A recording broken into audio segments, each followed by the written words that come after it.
بسم الله الرحمن الرحيم. اللهم صل على محمد وآل محمد. السلام عليكم متابعيني، عظم الله أجورنا وأجوركم بحلول شهر محرم. يتقبل الله صالح الأعمال منا ومنكم إن شاء الله بهذا الشهر. اليوم فيديونا لحم بعجينة أسهل ما يكون. طبعا ما نسيت اللي ما عنده فرن وما عنده تندوري، نصها راح أسويها بالتندوري ونصها راح أسويها بالطاوة وعلى الطباخ، والنتيجة ما تختلف. باعوا زين وركزوا. بس قبل ما أبدي بالفيديو أتمنى اللايك. كوب من المي، خاشوقة خمرة، خاشوقة شكر، وخاشوقة ملح. كل ناس تقول ما يحتاج تخلي له خمرة، لا، الخبزة مالته من تخلون خمرة كلش تطلع عندكم طيبة. صحيح قد ما حتخففون راح تطلع عندكم تجنن. بعد بكيفكم، ما تريدون تخلون خمرة عادي لا تخلون. أنا بالنسبة لي أخلي. راح أخلط وأموع ذني مكونات. راح نضيف 3 أكواب من الطحين بس تدريجيا.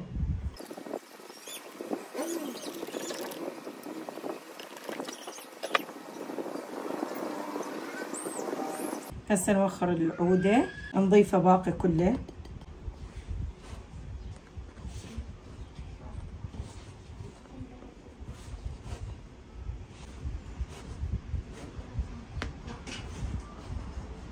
هنا راح نحتاج ربع كوب زيت.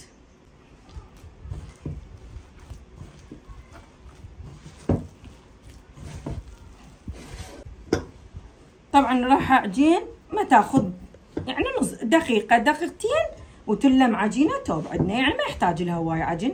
هسه هي عدال شوية بقى الطحين راح يختفي واعجنها شوية لحد ما تتلابس. هاي صار لي تقريبا فد 3 دقائق، واخذت تقريبا هماتين. احتاجيت مي خاشوقتين مال اكل، خاشوقتين مال اكل مي احتاجيت لها. وهسه هاي النتيجة تكون صحيح قوية، بس خليها بس شوية ترتاح بين من، يعني انا ما اخليها هسه هيك ترتاح، لا. شوفون شلون راح اسويها الطريقة. هسه تعالوا نقطعها، لان هي ما تحتاج تختمر، بس انا اريد الشنك ترتاح حتى من اجي يعني بس بين ما احضر المواد حتى الشنك مالتها تقريبا شنو تريدون القطعه كيفكم.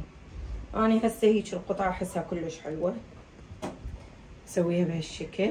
هي شوفوا لينه بس ما تلزق ومو طريه حيل مثل الخبز، لا شويه نقويها حتى تطلع عندنا نتيجه حلوه.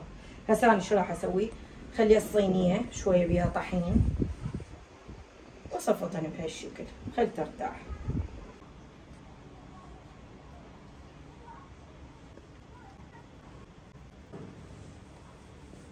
خاول المطبخ يعني الوسطى مال المطبخ نغطيها وترتاح. عندنا ربع لحم مثروم، و2 طماطة، 2 فلفل، 2 ثوم، 1 بصل، وليه هالقد يعني تقريبا 50 غرام. اللي حتنطيها طعم ونكهه للعجينه خرافيه صدقوني. اي محضره او تريدون تبرشوها، اللي ما عنده محضره يجيب مبراشه ويبرش البصل، الطماطه، الفلفل عادي والثوم كله يبرشه.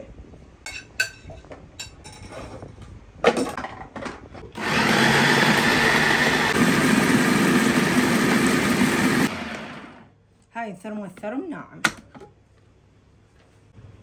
فرغها هنا. كان ربع لحم طبعا غسلته ونشفته من المي. خاشوقة كوب ملح. باربيكيو مدخنة، باربيكيو مدخنة. هاي صلصة للمشاوي مدخنة تعطيكم ريحة. حاخذ تقريبا خاشوقة ونص. فلفل اسود، شوية كاري، كاتشب بس شوية بحرارة، واللي ما يريد يستغنى عنه بس معجون. تقريبا خاشوقتين. دبس الرمان خاشوقتين. معجون طماطة خاشوقة كاملة. اخلط.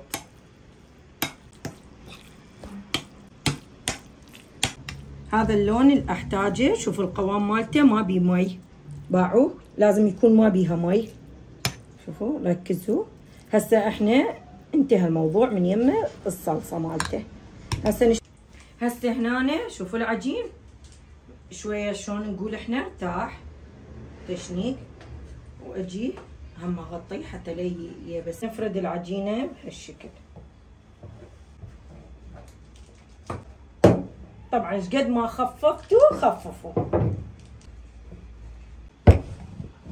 هسه شوفوا ايش قد خفيفه.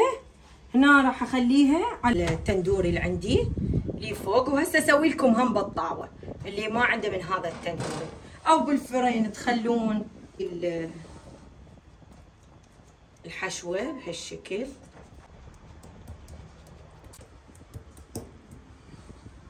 هسه نخليها هسه ثواني تستوي. هاي نبدي باللوخ هم نفتحهن بهالشكل.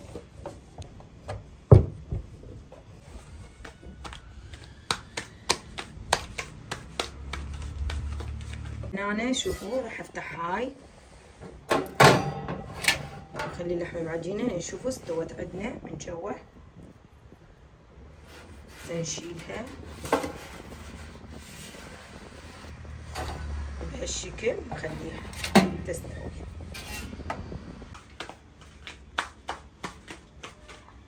تعال نخليها.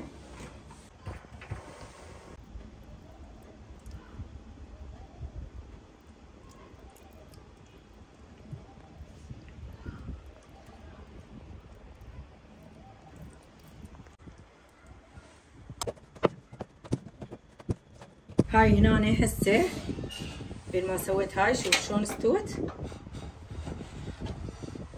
تحمصت كلش. هسه نشوف هاي اللوخ هم تحمصت. طبعا نخليها تستوي. وهاي هسه ما عنده مثلا نقول تريدون بالفرن خلوه. انا هسه راح اسوي لكم هاي، لا هاي راح اسوي لكم اياها بالطاوه. الطاوه لا حضروها كامل، نفرشها بهالشكل. شوف شلون ثرم ناعم حلو.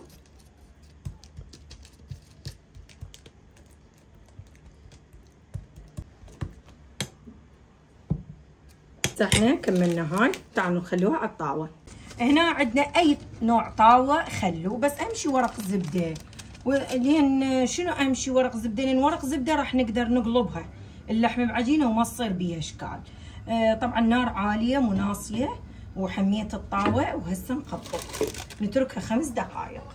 هسه شوفوا ما شاء الله مرت شقد، مرت 5 دقائق. وهسه شو نسوي؟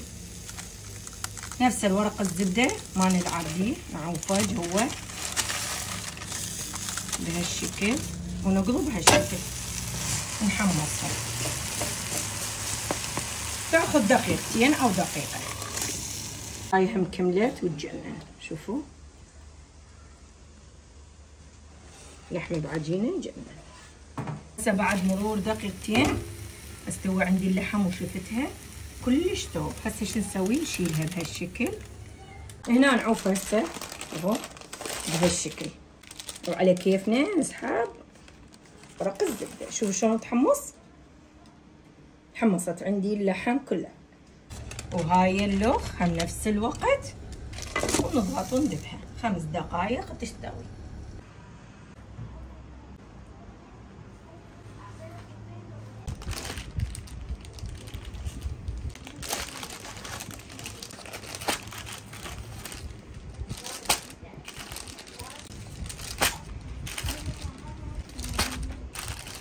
هسه شوفوا ما شاء الله ايش قد كميه من 3 كوابه من الطحين. شوفوا الكميه الهائله.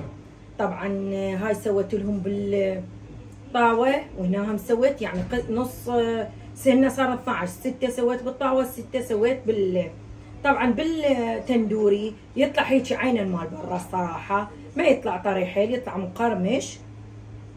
عندنا بالطاوه يطلع هيك طري بس مقرمش وهم طيب، يعني كلش طيب ما بي عيبان بالنسبه لي، ما بي اي عيب. هم بالطاوه شوفوا شلون مستوي كله متحمص.